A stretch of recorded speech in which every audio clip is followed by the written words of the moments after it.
Y'all know I have a problem with setting this damn camera up every time I record, so.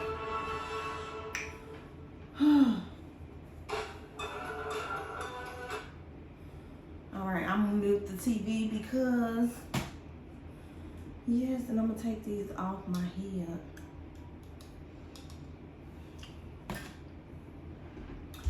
What's up, YouTube? What's up, y'all? Like, what's up? Hold on, wait.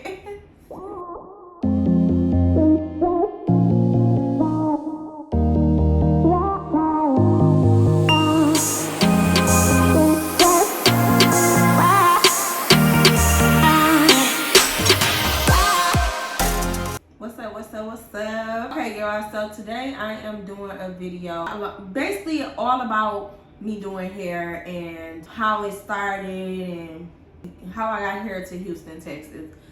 So first thing first, if you don't know who I am, I'm Kim K, and if you new here, please like and subscribe to my channel, and don't forget to hit that notification bell so that you can get my videos on Wednesdays and Sundays.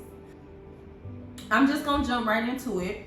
So first, I'm just gonna talk about how long I've been doing this, what do I do, and everything like that. I am a professional braid stylist. I consider myself a master braider. I've been doing hair for about 5 to 7 years. But I've been professionally braiding for 5 years.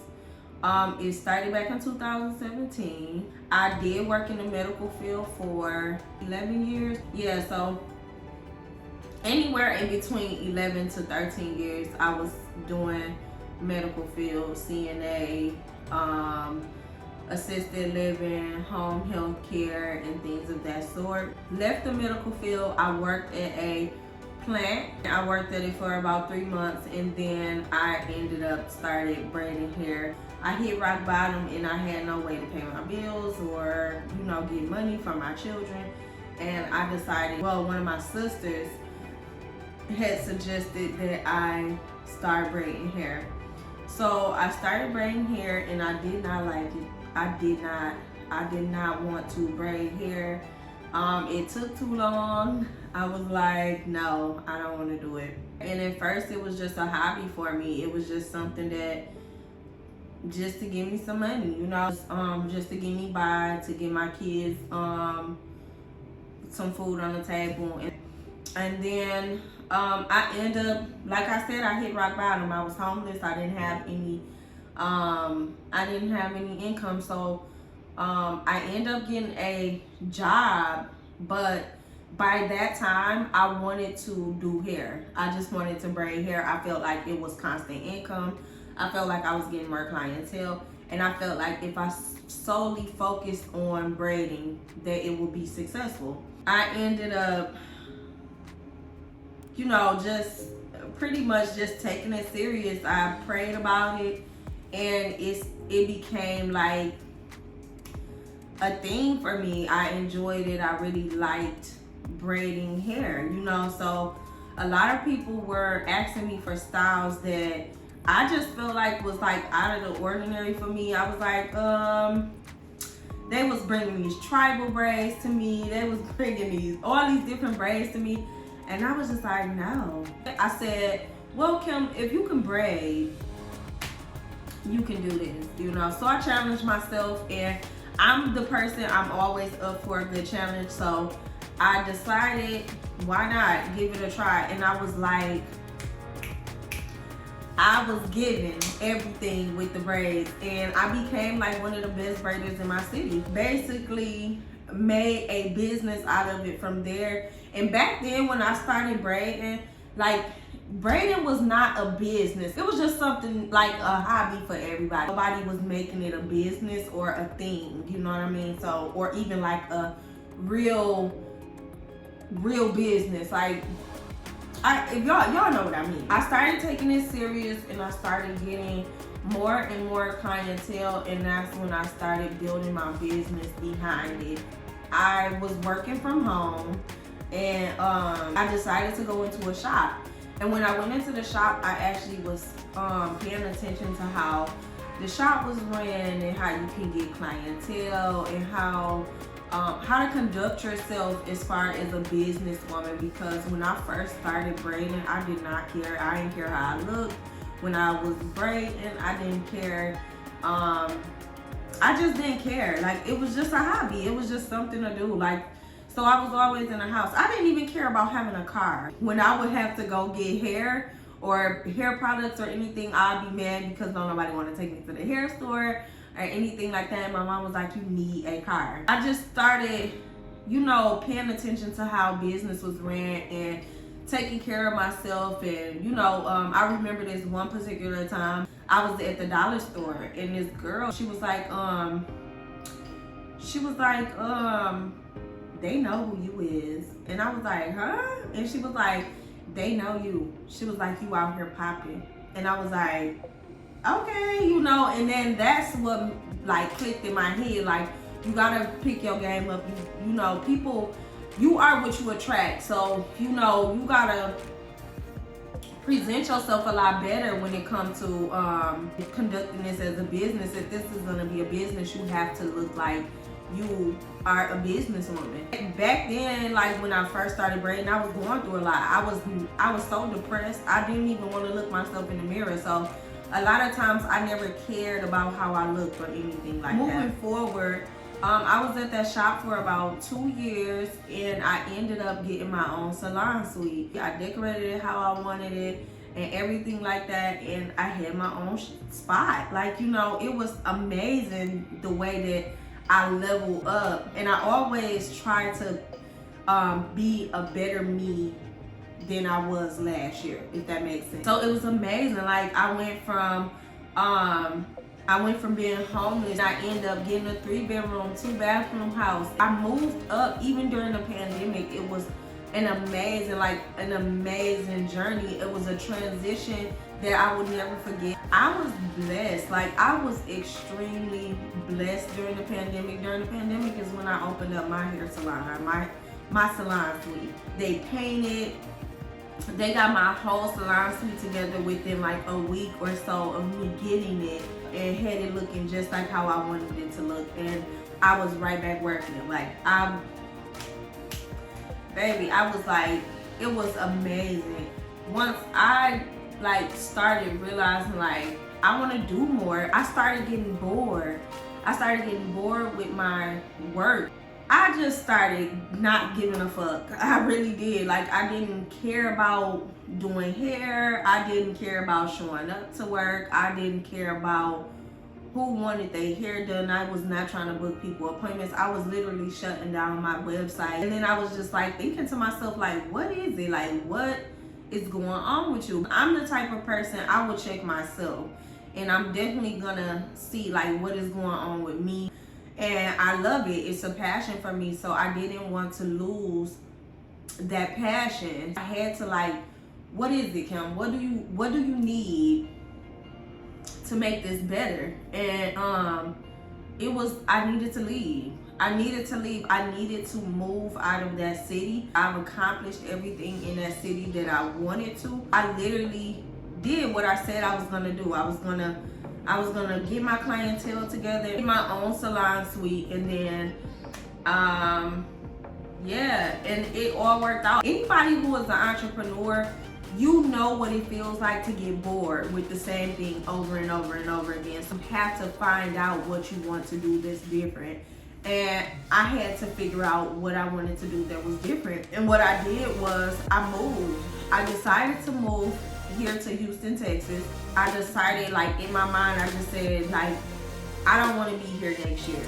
I don't want to be in that city next year. So I prayed about it and I said, listen, you're gonna leave. And I started visiting the city. How I knew this was the city for me is because, like, every time I would come, God would just give me signs every time. Even from the moment I touched down in the city, it'll just be God to give me signs, small signs that'll say like, this is the place, this is the place.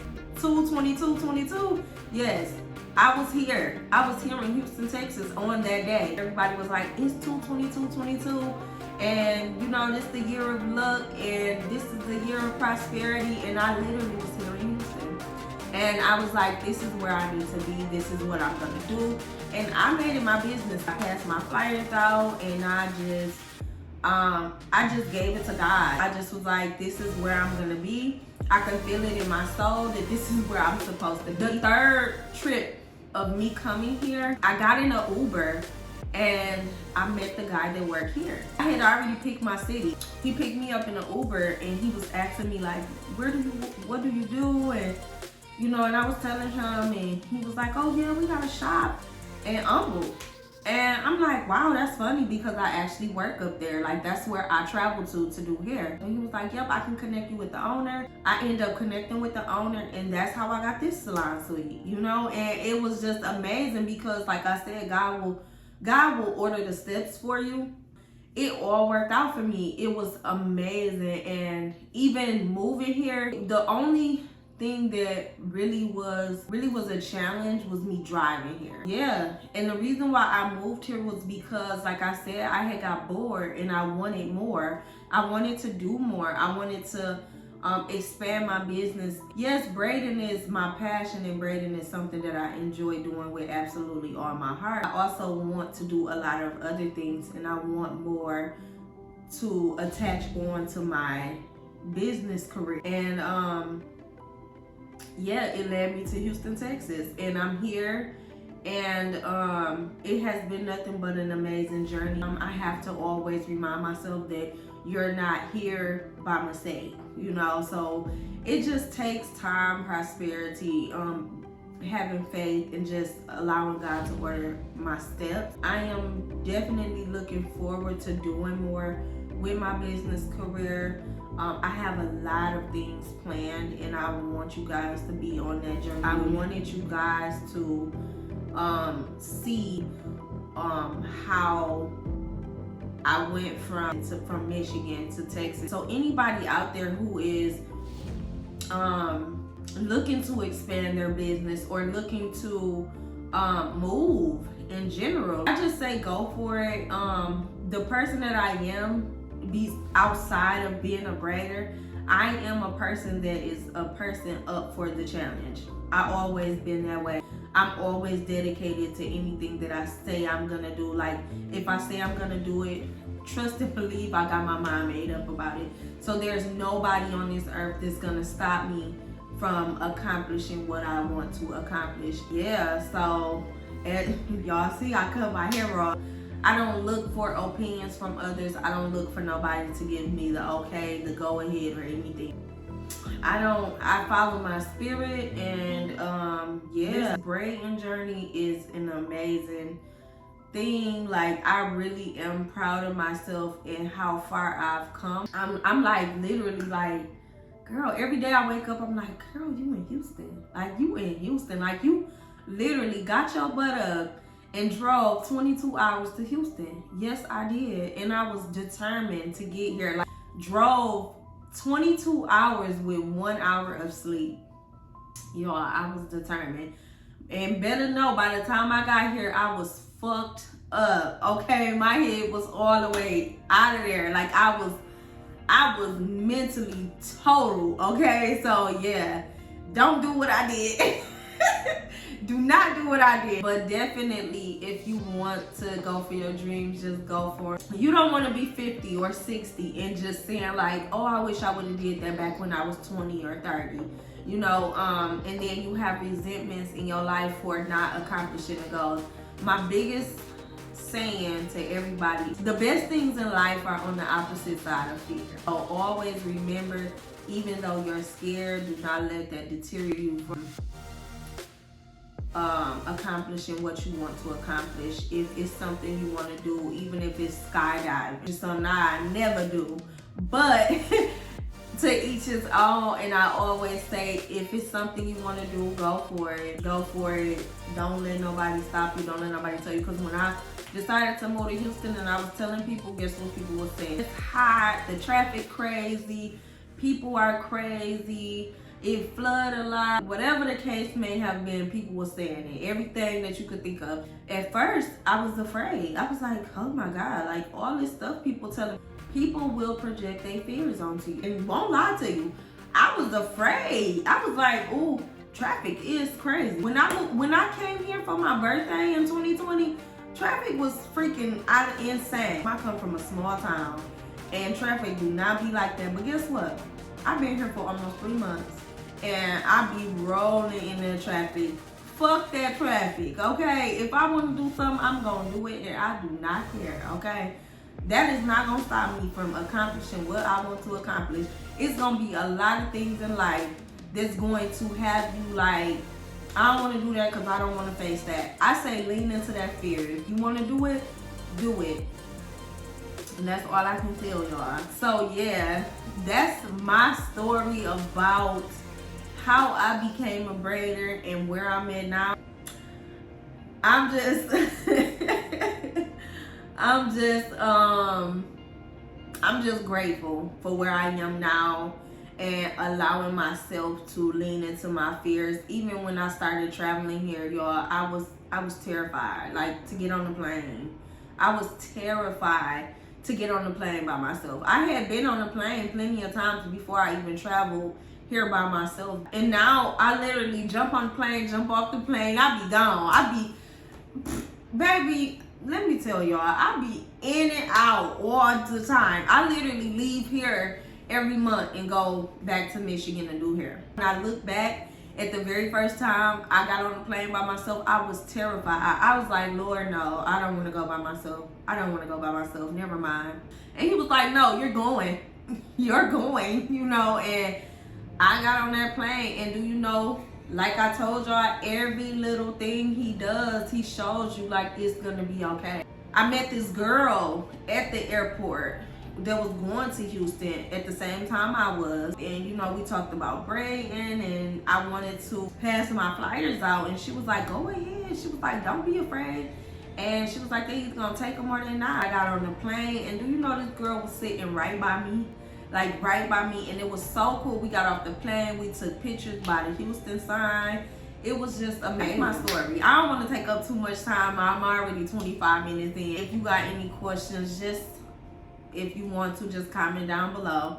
And make sure to like this video. I hope you guys like this video. Please comment, like this video, comment, subscribe, whatever y'all gotta do. Make this video go viral or whatever. Thank you guys so much for watching, and I'll see you guys in another one. Bye.